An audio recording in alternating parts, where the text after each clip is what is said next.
IT firms breathe easy as Trump softens tone. The U.S. government should not only look at salary, but also focus on skills while making immigration reforms. U.S. President Donald Trump's proposal for immigration reforms to encourage merit-based migration might help India's export-focused software and information technology (IT) sector. Indian IT companies, such as Tata Consultancy Services, Infosys, and Wipro, as well as multinationals like Google, IBM, and Facebook send engineers on work visas to work on client locations in the U.S. They account for nearly 70% of H-1B visas issued every year to high-tech workers. On Tuesday night, in his first State of the Union address to a joint session of the U.S. Congress, Trump said, "Nations around the world, like Canada, Australia, and many others, have a merit-based immigration system. It is a basic principle that those seeking to enter a country ought to be able to support themselves financially."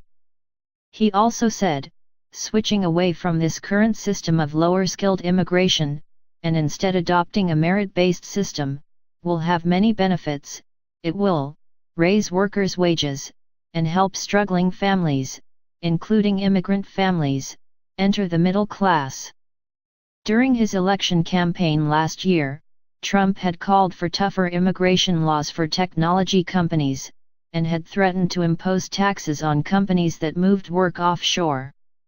In January this year, the Democratic lawmaker from Silicon Valley, Zoe Lofgren, introduced a bill in the U.S. Congress to mandate companies who employ workers on H-1B visa to double their pay to $130,000 a year from the current $60,000.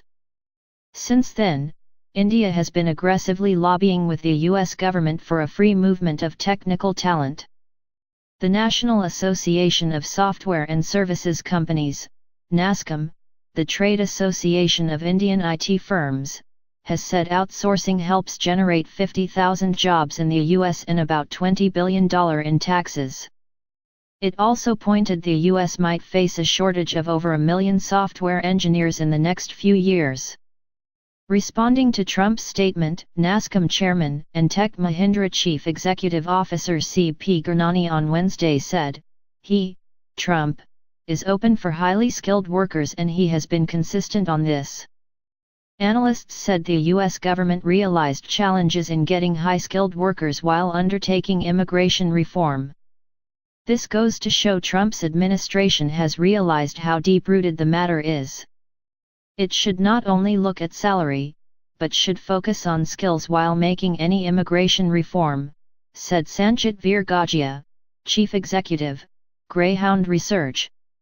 In a note, Gagia said, "Most US-based Fortune 500 organizations are deeply invested and dependent on IT service providers using H-1B visas to source skills. These companies actively outsource for both skills and cost advantages." Important to note, it is not just the latter that drives the decisions. Peter Bender-Samuel, a global technology researcher, said Trump is holding out a small olive branch to immigrants and will stick to his American-first protectionist stance. Trump's statements pertaining to a merit-based system for immigration provided hope to Indians seeking to emigrate to the U.S. with advanced degrees. However, it is unlikely that it signals less hostility toward the current H-1B system. Trump has been very clear that he is seeking to eliminate the ability of services firms to utilize H-1B and L-1 visas as a bridge to taking U.S. jobs offshore, said Bender-Samuel, adding this position is gaining considerable support from both political parties. Infosys and TCS refused to comment. NASSCOM said it needed more clarity.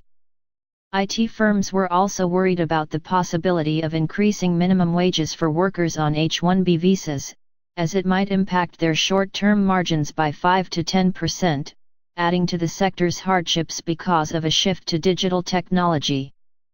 NASSCOM has deferred its annual growth forecast for the first time in 2 decades, citing uncertainty in the $108 billion software export market. D. Mishra, research director, Gartner, said, the incremental impact of the changes may not be significant for the Indian IT sector, as it already employs a highly skilled workforce. Indian IT companies are also contemplating on increasing the local workforce in the US. He was, however, concerned about the merit-based rule applying to the families of workers, too.